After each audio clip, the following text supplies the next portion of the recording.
Vous êtes-vous déjà demandé quelles étaient les punitions les plus douloureuses de l'histoire? Faisons un petit voyage glaçant à travers les recoins les plus sombres du passé, en utilisant l'infâme échelle de la douleur comme guide. Tout d'abord, le coupe-langue.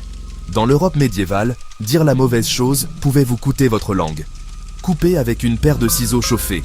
Assez douloureux pour 39 points sur 140, mais l'infection pouvait vous achever. Maintenant, sautons au XVIIe siècle au Japon. Si vous étiez chrétien, vous risquiez d'être pendu la tête en bas au-dessus d'une fosse d'ordures. Il s'assurait même que vous restiez conscient juste pour faire durer la douleur. 48 points de douleur pour l'Anatsuroshi.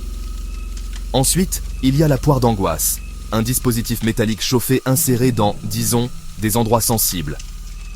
Aucune preuve réelle qu'il ait été utilisé, mais la légende seule suffit. 67 points. Pour les femmes, il y avait l'araignée de fer, un instrument arrache-sain. La Rome antique s'est vraiment surpassée ici. Et pour les hommes, les cisailles à crocodile, chauffées et utilisées pour mutiler les pires criminels. Ça, c'est un bon 100 points. Le broyeur de genoux, l'écraseur de tête. Imaginez des pointes écrasant vos articulations, ou votre crâne se comprimant lentement jusqu'à ce que vos yeux éclatent. La douleur, jusqu'à 108 points. La crucifixion, pratiquée par les Romains, était une pure agonie. Coup de soleil, faim, suffocation, humiliation publique. 112 points. Mais la peine du sac est d'un autre niveau. Imaginez être cousu avec 4 animaux vivants. Un singe, un chien, un coq, un serpent.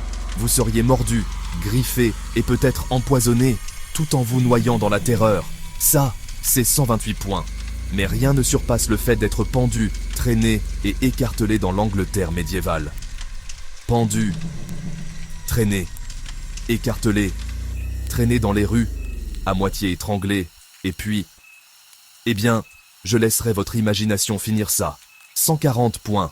L'ultime cruauté humaine. Apprendre ces tortures n'est pas seulement un spectacle d'horreur.